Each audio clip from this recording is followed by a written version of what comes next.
lot of people are not surprised that Brett Favre, No. the first round, was now scheduled for induction into the Hall of Fame. You know, he had the votes. A lot of them said they didn't even have to think about it. Right. 6 seconds, I heard. 6 seconds, he's in.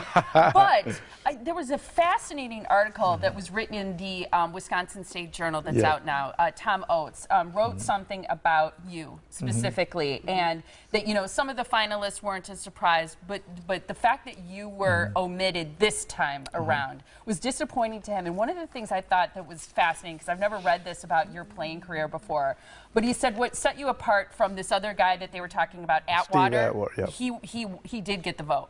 Right? Well, he made it to the discussion. He was a finalist. Oh, okay. Yes. He was a finalist. Yeah, he made it to the discussion, yes. What he said, what sets you apart from Atwater, was that you were a pioneer and someone who changed the way your position was played in the NFL. I mean, he goes on about a lot of other really impressive stuff.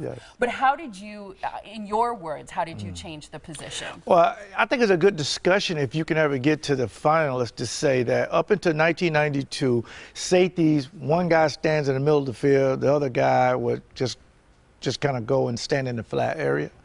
But when Ray Rhodes and Mike Holmgren came, they changed the position to say, I want a guy 200 pounds, under 6 feet, that can cover tight ends, cover wide receivers, and move close to the line of scrimmage.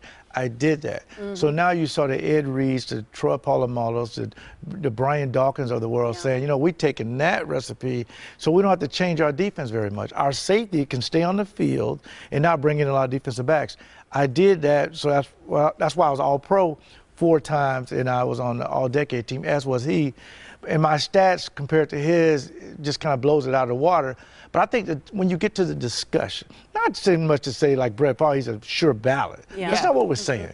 We're saying get to the discussion so people can realize that they can make that decision. But do you think Brett Favre and Reggie White, because you played at the same time with those guys, and they got a lot of national attention, a lot of press, well-deserved in many ways, but do you think Reggie White, to some extent, and Brett Favre overshadowed your career just because you happened to play with them on the same team? See, people got to understand it was my team first. Okay, I was there before Ron Wolf, Mike Holmgren, Reggie White, and Brett Favre. I was there, okay?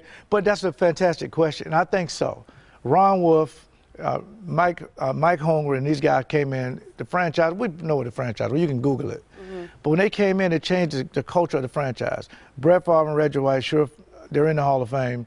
And Ron Wolf got in. So next is me and Mike Holmgren. That's the discussion, and that's why articles like Tom Oates, I think it's important to talk about it, because I think Terrell Owens was very disappointed. He didn't make it. Now, he'll get in, but you have to be to where, I just want to be to the last discussion. If you're going to put a safety in, were they better than me? And I don't think they were. At least you have a like monument. You know, you've got a statue. Yeah, isn't that sweet? So that's something pretty cool in itself. Maybe I should tell them about that too. Yeah, I got to tell you something too.